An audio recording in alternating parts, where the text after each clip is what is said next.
Faire ses courses dans la boue, les déchets ou même de grandes mares d'eau. C'est le quotidien des habitants de Kinshasa qui fréquentent le grand marché de la ville, aussi appelé Zando en Lingala. Ces images nous ont été transmises par notre observateur Jack Sinzaira, un activiste des mouvements citoyens en République démocratique du Congo.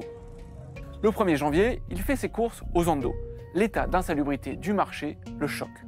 Je suis allé juste chercher certains articles. Tous mes souliers étaient déjà mouillés. Il fallait un moment, même si je portais des sachets, il fallait marcher dans l'eau. Les sachets dont parle notre observateur sont des sacs plastiques que les usagers du Zando s'enroulent autour des pieds. Pour entrer dans Zando, il y a des enfants qui crient, qui vendent des sachets, qui doivent vous fermer ces sachets aux pieds pour que vous n'arrivez pas à attraper la boue. Au-delà des vendeurs de sachets, il y a des gens qui transportent les autres au dos. Ça veut dire que vous payez 1000 francs, on vous fait traverser d'une avenue à une autre. La zone qui accueillait le Zando est fermée depuis janvier 2021 pour rénovation. En attendant, les commerçants se sont installés dans les rues autour, ce qui alimente un gigantesque marché informel. Les autorités le qualifient de marché pirate.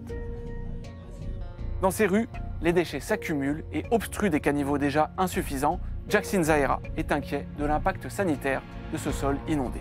Il y a des moustiques partout parce qu'il y a des insectes qui sont en train de naître de ces eaux stagnantes-là. Ces insectes-là créent plusieurs genres de maladies, la palie et d'autres maladies infectieuses. Il y a des mamans qui tombent dans cette eau-là. Il n'y a pas longtemps, il y a une enfant qui est tombée dans des flaques d'eau à Zando. Et c'était catastrophique. Si vous n'achetez pas à Zando, quand vous allez acheter dans des petits marchés qu'on appelle Wenze, là, vous allez acheter à un prix x5 ou x3. Et voilà que les gens préfèrent mieux continuer à marcher dans ces eaux stagnantes pour maintenant peut-être s'approvisionner pour une semaine ou un mois. Selon le gouvernorat de Kinshasa, le marché Zando regrouperait des dizaines de milliers de personnes. Notre observateur appelle les autorités à réagir. Chaque jour, il y a des étalages qui payent autour de 1000, 1500 francs. Il y a ceux qui payent des taxes de nettoyage du marché.